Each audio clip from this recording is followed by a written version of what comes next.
because all of our privacy is being taken up by Elon Musk and Trump, and we don't know what all they have on us.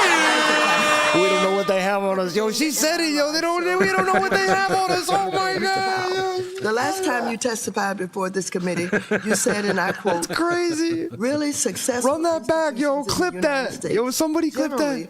Are those that do We a don't know really what good they have job on us. Yo, diversity clip that and get the best out of shit. people and attract a broad, diverse range of talents to the table. That is the way we feel about it. And at the Fed, and that is what we've been doing.